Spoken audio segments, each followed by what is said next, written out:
I visited the novelist's... I visited the novelist's apartment again. Woo, I'm tired. I'm hoping to be able to do something about this mistaken identity kidnapping. My powers are limited, but I shall somehow find a way to solve this familiar?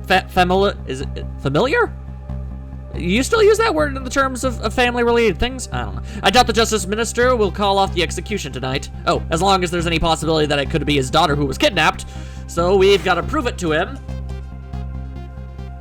that she is fine. I mean, you know, relatively. The key to dispelling this minister's doubts is now in bed coughing.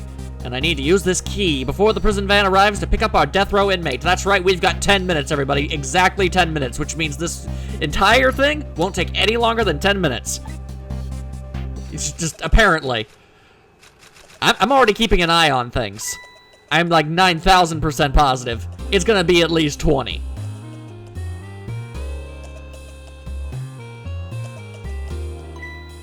My darling angel! Oh, just listen to that cough. You naughty thing, did you leave your nice warm bed to go out into the night to play? A daughter after my own heart, but I must confess, I didn't even notice you were gone. Well, you're a terrible mother then, aren't you?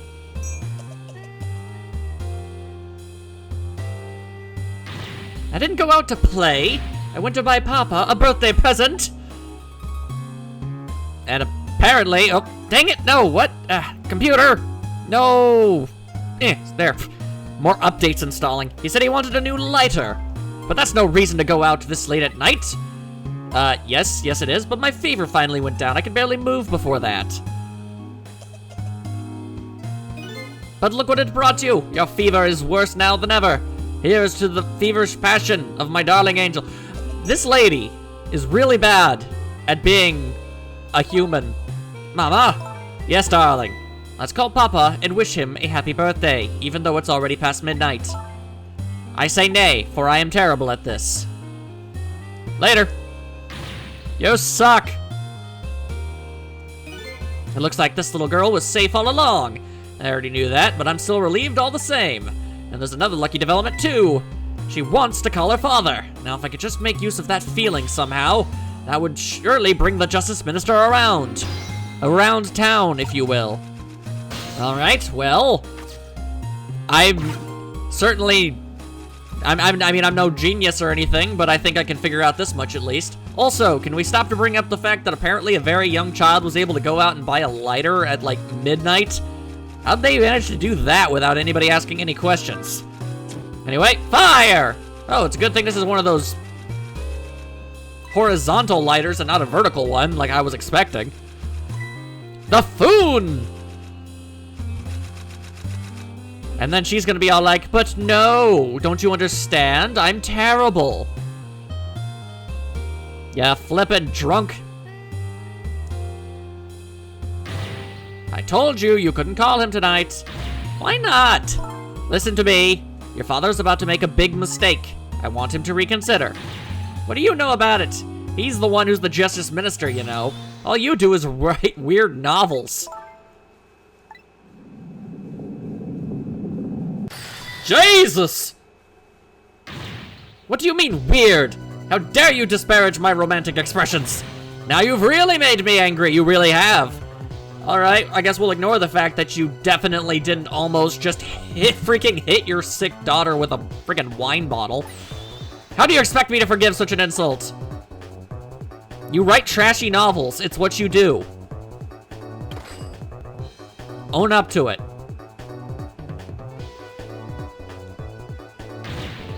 Yeah, I agree, kid. She's the worst.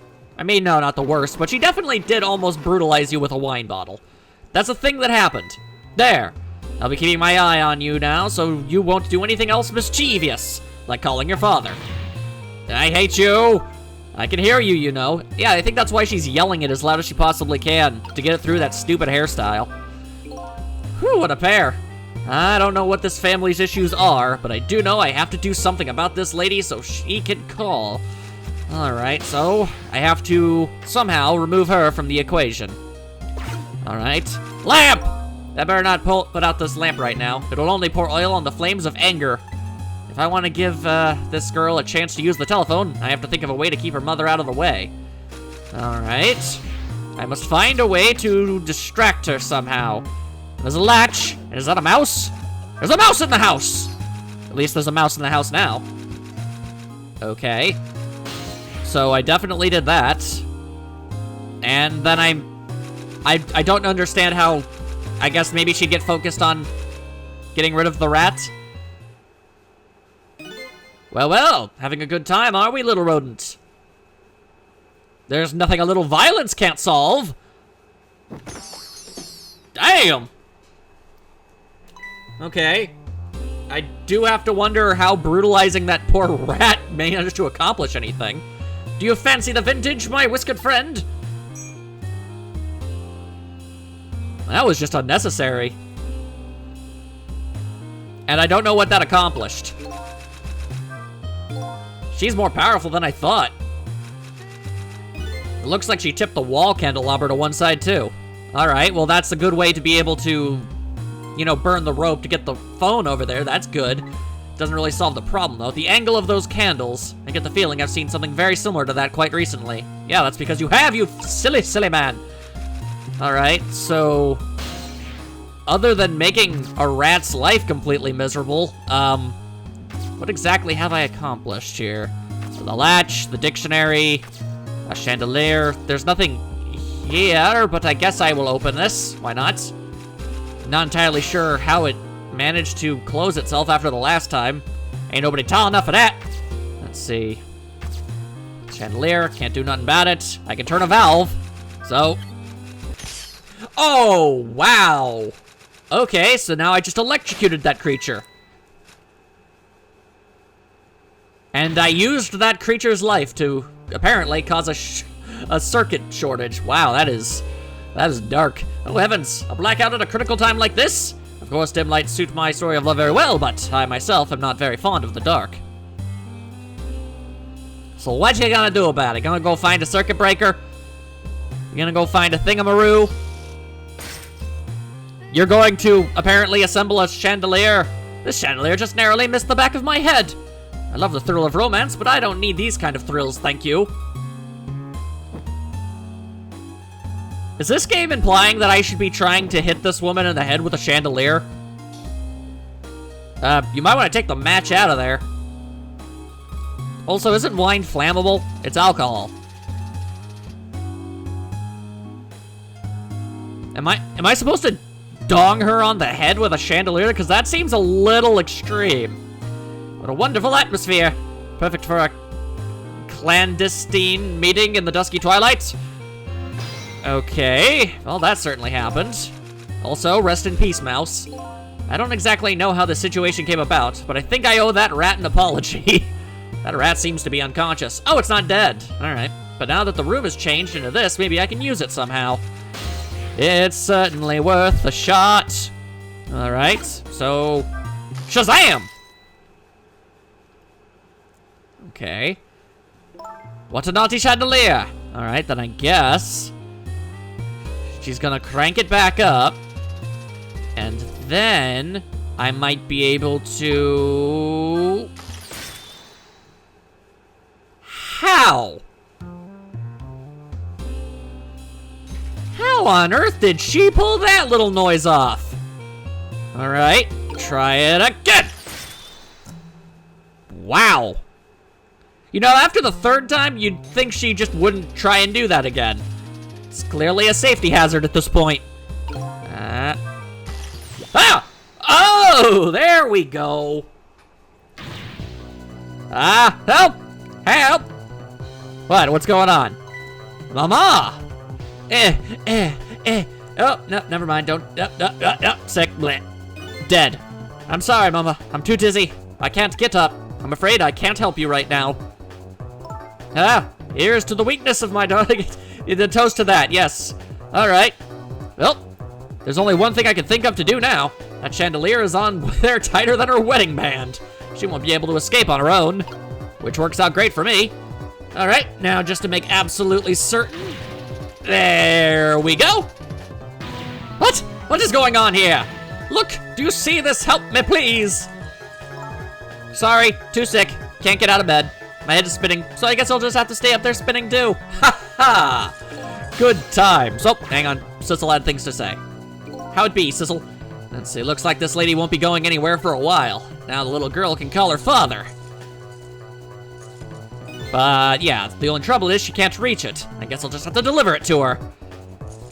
Alright, gotta find myself some fire somehow. That's right, the angle of those dangles. I saw something very similar just recently, didn't I? Yes, you most certainly did. Alright, let's see here. What can we do? The only source of fire that's open would be this. I can make it burn brighter. Okay. Just make it go whoosh! Whoa! Whoa! And now she's swinging to and fro. That's not healthy. And I have now set that rat on fire. Wow, this rat's life is just utter misery. Holy crap. Now I really owe that poor rat an apology. But this might be a really good chance for me, too. I have to get that phone to that girl. Okay, well, I already see where this is going. And for the record, I do believe it has been 10 minutes, which means that van should be there. I guess we'll just have to assume there's some traffic delays. Anyway, I can make it chime. That's not gonna do anything. Ah, swing harder. There we go. Swing low. Swing chariot. Light them candles. That rat must be in an exceptionally large pain. There we go. Ghostly interference. Mama! What in the world is going on here? Could it be karma for all of my terrible, terrible personality flaws? Is such a thing even feasible? Well, at least she stopped swinging around like an idiot. That's a good way to get yourself killed. Oh, goody. Excuse me a minute while I call Papa. Okay, Mama, I'll only be a minute.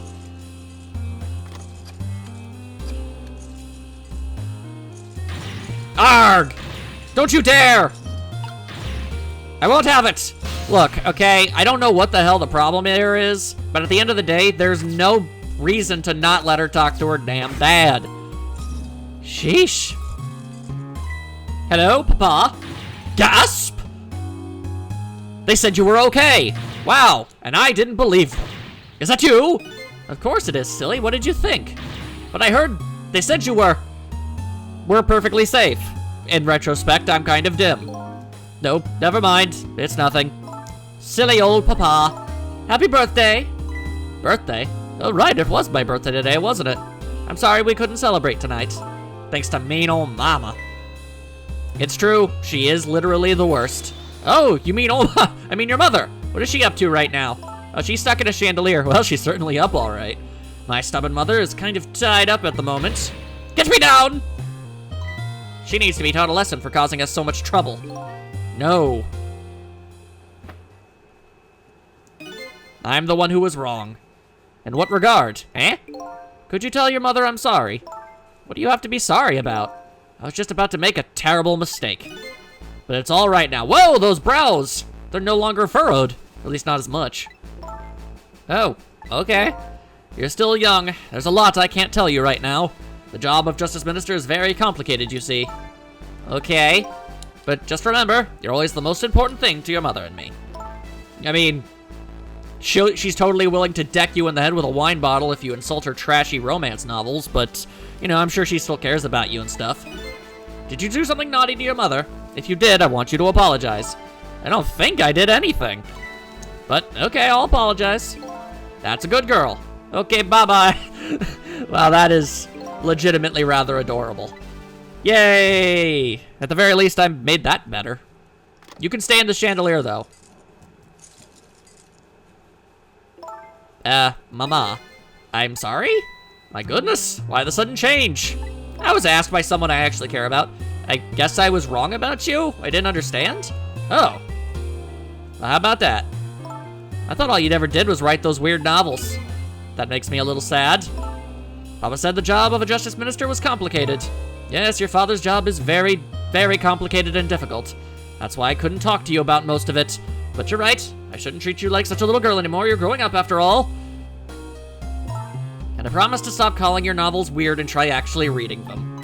What? Oh, maybe you'd better wait until you're a little older for that. Okay. So, if you're feeling a little more charitable towards your old mama, do you think you could let me down now? You know, I would love to do that, but I'm just feeling too dizzy and sick right now. So, you know. Blech. Dead.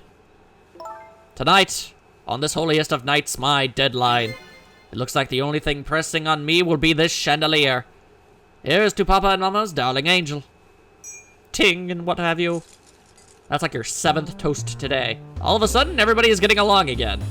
It's such an abrupt change, I can't understand it. Is this what family is all about? No, it's usually never this easy. Ever. In any case, the situation has changed dramatically now. I just hope the mysteries of me can be cleared up as quickly as the furrows on the minister's brow. That sure would be nice. I don't know where Camilla is, but at least now the Justice Minister doubts are dispelled. I think I'll go back to his office where everybody is waiting for the prison van. As it has now been 15 minutes, I realistically believe that I probably should have run out of time by now. The minister's family now has their smiles and harmony back, but Camilla is still in the hands of the kidnappers. I decided to go back to the Justice Minister's office. And zips out, never mind. Surprisingly, the minister's brow is still just as furrowed as ever. Quite unlike a father who had just learned his daughter is safe, he still seems to be in the depths of despair. Ugh, that word. The atmosphere in this room is very different now. It seems to have an air of unfocused anxiety. I get the feeling something big is about to go down.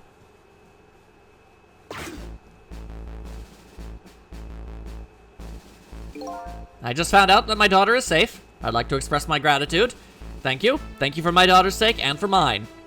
He didn't do nothing! Are you serious with... Why are you accepting it? You didn't do anything. Yeah, okay, thank you. But one question. I can't help but notice. Your daughter is safe. And yet you still look unhappy. How about a little smile for us? Arg. Of course, there is still the matter of the other kidnapping victim. So maybe what I said was incredibly distasteful. But is that really the only thing that troubles you, Mr. Minister? I'm guessing by the over-the-top reaction, no. Please let me think in peace until the prison van arrives. Ah! How dare you! I grew through all that trouble and you decide to still... no! I'm gonna dive right in your head and I'm gonna solve this problem. Hello, Justice Minister. How about you finally admit I exist? That thank you I expressed, that was meant for you. Oh. Wow, genuine gratitude. You're a ghost, aren't you? And you have the power to control and... Chair. To control and manipulate people, don't you? No, I don't have that kind of power. I can't control you. We've actually known, you know, for quite a while now. But I had no idea they were the powers of the dead, of ghosts. Known about what? We knew about the existence of somebody who could control others. A manipulator. What's this? Okay, suddenly you're involved. That's why your execution order caused me so much anguish, Detective Jowd. Mr. Minister, why don't you tell us everything you know? Yes, I suppose I should. You need to hear it all, though. All about the huge mistake this foolish man made. Alright, well, talk about this manipulator. There are some cases in this country right now that are under a top-secret investigation. Of course, you wouldn't have known about them, Detective Jowd. Right, they don't share too much top-secret information with the inmates in prison. There are 3 prisoners, including you, in the special prison you just escaped from. All 3 cases have certain points in common. They do they? Tell us more. I already know this, but you don't, so I guess it's like a recap. The rock singer who leaked national secrets in his lyrics during a TV broadcast. A weird-headed man. And a flamethrower, the curry-loving fellow who took the chief commissioner hostage at the Metro Police Department. Neither of these men had a motive for the crime, and both of their crimes were impossible. Impossible? Mission impossible. The curry lover had no way of knowing how to infiltrate the commissioner's office, and the rock singer had no way of knowing the national secrets he leaked. The Special Investigation Unit submitted an investigative report to me on them. They concluded that these men's criminal acts were not of their own volition. But how could that be? The theory the unit came up with was the existence of a manipulator. A manipulator, huh? That's when the special prison was established as a facility to research that theory. I see. Some unknown power has been at work. These past several years, Inspector Cabanella has been studying these cases and obviously getting nowhere. He has he? Manipulating somebody into committing a criminal act, according to the inspector. The first case of its kind was a locked room murder involving our nation's best detective. Are you trying to say I was manipulated somehow into shooting Alma? I appreciate the theory, but unfortunately, I don't recall being controlled by anybody. It's just not possible to manipulate another's behavior like that. My powers certainly don't work on living creatures. I can only move inanimate objects. That's what I thought when I first heard the theory too. However, I was seriously mistaken and it proved to be a big mistake. What? Explain your case, Mr. Man. You mentioned a mistake. Could you tell us about it? I suppose everybody here has the right to know. All right, fine. I'll speak out loud so that the Inspector Cabanela can hear this too. Oh, dang. We're about to get some serious information up in here.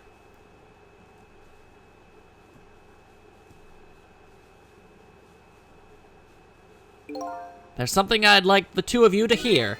It's about a mistake I made. Feigned surprise from the detective. Inspector Cabanela, when you first made that report about a manipulator, I'm afraid I didn't believe it at all. Impossible, I thought. Perfectly understandable, Mr. Minister. But I was wrong. That kind of power does exist. And I learned the truth of that firsthand. Excusez-moi? What is this? A month ago, I signed the order to carry out Detective Jowd's execution. However, that act wasn't of my own volition. I was being controlled. Holy crap. Whoa! He's been frazzled! What? You never told me about this, Mr. Minister.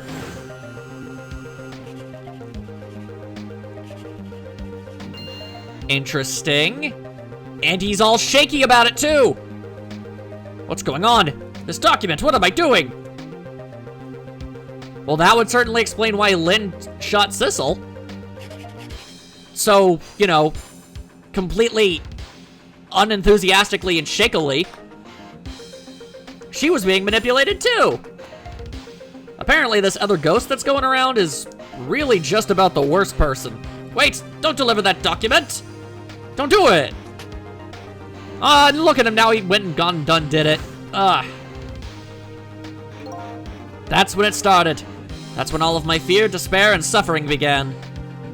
Oh dear. All right. Start talking. All the time, it didn't even cross my mind that I had been manipulated, and my memory of the event was only hazy at best, like Lynn! So the memory of being manipulated doesn't clearly remain, eh? Signing execution orders is part of the Justice Minister's duties, or whatever, at the job. At the time, I just thought my psyche was rebelling against the task. But as it turns out, nay, spooky ghosts were involved. But the next day, it dawned on me. I remember Inspector Cabanela's report on the existence of a manipulator. As a Minister of Justice, I couldn't admit what had happened to me. What with all of the ghosts. I only signed the execution order because I was being controlled.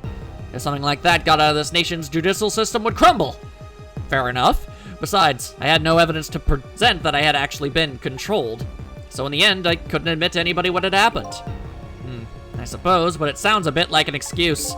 You should have at least told us, Mr. Minister. Yes, I know I should have. I was running away from the problem. And then there's this lady. And then my wife found out I was worried about something. Well, if you go around with an expression like that, I guess it's bound to happen. I explained it to her, and she was dead set against the way I was handling it. But she was also very drunk, so if you don't withdraw that order and tell everybody the truth immediately, I'm moving out. Alright, well, I guess that explains that, but at the same time, like, that doesn't excuse the other stuff. And then, with the kidnapping tonight, with it thrust under my nose like that, I could no longer deny my mistake. Fascinating. This manipulator comes upon us from somewhere unseen. That's why I've been keeping my distance from everybody. So that's why you've been telling people to stay back. So there's somebody else besides me with the powers of the dead. I'm fine with that. After all, I already knew about a certain desk lamp. That's true. Is Ray gonna be behind all this? That'd be sad. What I'm not fine with is the fact that a person can control and manipulate living creatures. That's certainly not something I can do. Apparently, different ghosts get different ghost tricks. Apparently. Wow. But I never imagined that tonight I would find out where this kind of power comes from. Where it comes from? Inspector Cabanela, this manipulator is a ghost, a departed spirit. A spirit! As a matter of fact, there's a ghost talking to us right now. What? What did you say? Jowd, don't tell me you can hear this ghost too. Forget about it. I'd say the only person who can't hear him is you and the 3 guards who don't have names or dialogue in the background. Spirit, go! Gods in heaven. Excuse me, Mr. Minister, I suddenly have some urgent business to attend to. I recommend you think long and hard before making your final decision, sir. Well, it's still an incredibly stupid way of walking, but at least he's doing it faster now. This is Lynn, I'm at the park. We've been waiting to hear from you. Have you found the evidence? Well, the situation here is, it's kind of difficult to explain. Sissel, if you're there, come to the park immediately. Okay. I guess that means there's somebody dead. That actually, I just realized, I haven't been bringing people back from the dead very often lately. It looks like your help is needed, Sissel. Yeah, I guess so, huh? Alright, then fine. To the park I go! I'm already in the phone! That makes it easy! To the park! The Bark Park!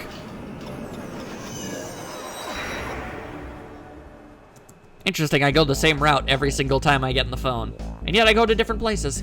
Lynn calls and I oblige. I take off towards Temsic Park, the place where clearly something big is taking place.